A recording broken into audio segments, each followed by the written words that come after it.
गौतम बुद्ध का जीवन हर किसी के लिए प्रेरणादायी है। गौतम बुद्ध बौद्ध धर्म के प्रवर्तक थे। इनका जन्म 483 ईस्वी पूर्व तथा महापरिनिर्वाण 563 ईस्वी पूर्व में था। बचपन में उनको राजकुमार सिद्धार्थ के नाम से जाना जाता था।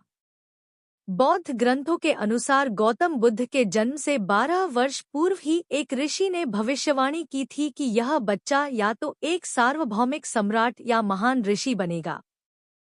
35 वर्ष की आयु में उन्हें ज्ञान की प्राप्ति हुई थी। वह संसार का मोह त्याग कर तपस्वी बन गए थे और परम ज्ञान की खोज में चले गए थे।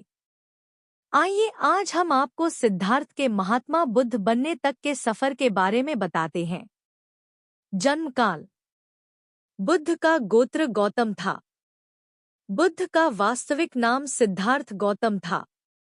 उनका जन्म शाक्य गणराज्य की राजधानी कपिलवस्तु के निकट लुम्बिनी में हुआ था। बुद्ध के जन्म के 7 दिन के भीतर ही उनकी माता का देहांत हो गया था। उनका पालन पोषण उनकी मौसी गौतमी ने किया था। शिशु का नाम सिद्धार्थ रखा गया था। शाक्य वंश के राजा शुद्धोधन सिद्धार्थ के पिता थे। सिद्धार्थ के जन्म से पूर्व हुई भविष्यवाणी से परेशान होकर उनके पिता ने उन्हें तपस्वी बनने से रोकने के लिए राजमहल की परिधि में रखा। गौतम राजसी विलासिता में पले बढ़े, बाहरी दुनिया से आक्रांत, नृत्य करने वाली लड़कियों द्वारा मनोरंजन, ब्राह्मणों द्वारा निर्देशन और तीरंदाजी, तलवारबाजी, कुश्ती, तैराकी और दौड़ में प्रशिक्षित किए गए थे। कम उम्र में ही उनका विवाह राजकुमारी यशोधरा से करा दिया गया। दोनों का एक पुत्र भी हुआ, जिसका नाम राहुल था। गौतम बुद्ध की वजह से बदल गया इस स्त्री का जीवन, जाने कैसे। सिद्धार्थ बचपन से ही अत्यंत करुण हृदय वाले थे। वह किसी का भी दुख नहीं देख सकते थे।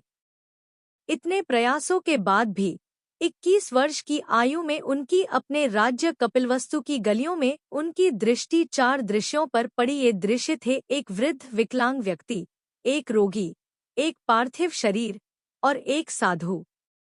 इन 4 दृश्यों को देखकर सिद्धार्थ समझ गए थे कि सबका जन्म होता है, सबको बुढ़ापा आता है, सबको बीमारी होती है और एक दिन सब मृत्यु को प्राप्त होते हैं। इससे व्यथित होकर उन्होंने अपना धनवान जीवन, अपनी पत्नी पुत्र एवं राजपाट का त्याग करते हुए साधु का जीवन अपना लिया और जन्म, बुढ़ापा, दर्द, बीमारी और मृत्यु से जुड़े सवालों की खोज में निकल गए। ज्ञान की प्राप्ति। सिद्धार्थ ने अपने प्रश्नों के उत्तर ढूंढने शुरू किए। समुचित ध्यान लगा पाने के बाद भी उन्हें इन प्रश्नों के उत्तर नहीं मिले। फिर उन्होंने तपस्या भी की, लेकिन अपने प्रश्नों के उत्तर नहीं मिले। इसके बाद कुछ और साथियों के साथ अधिक कठोर तपस्या प्रारंभ की। ऐसे करते हुए 6 वर्ष व्यतीत हो गए। भूख से व्याकुल मृत्यु के निकट पहुंचकर बिना प्रश्नों के उत्तर पाए वह कुछ और करने के बारे में विचार करने लगे थे। एक गांव में भोजन की तलाश में निकल गए, फिर वहां थोड़ा सा भोजन ग्रहण किया। इसके बाद वह कठोर तपस्या छोड़कर एक पीपल के पेड़, जो अब बोधिवृक्ष के नाम से जाना जाता है, के नीचे प्रतिज्ञा करके बैठ गए कि वह सत्य जाने बिना उठेंगे नहीं। वह सारी रात बैठे रहे और माना जाता है यही वह क्षण था जब सुबह के समय उन्हें पूर्ण ज्ञान की प्राप्ति हुई थी। उनकी अविद्या नष्ट हो गई और उन्हें निर्वन यानी बोधि प्राप्त हुई और वे 35 वर्ष की आयु में बुद्ध बन गए। बुद्ध को शाक्यमुनि के रूप में भी जाना जाता है। 7 हफ्तों तक उन्होंने मुक्ति की स्वतंत्रता और शांति का आनंद लिया। प्रारंभ में तो वह अपने बोधि के बारे में दूसरों को ज्ञान नहीं देना चाहते थे। बुद्ध का मानना था कि अधिकांश लोगों को समझाना बहुत मुश्किल होगा। मान्यता है कि बुद्ध को स्वयं ब्रह्मा जी ने अपने ज्ञान को लोगों तक पहुंचने का आग्रह किया था, फिर वह इस पर सहमत हो गए। इस तरह उन्होंने अपना पहला धर्मोपदेश उत्तर प्रदेश के वाराणसी के पास सारनाथ में अपने पहले मित्रों को दिया था।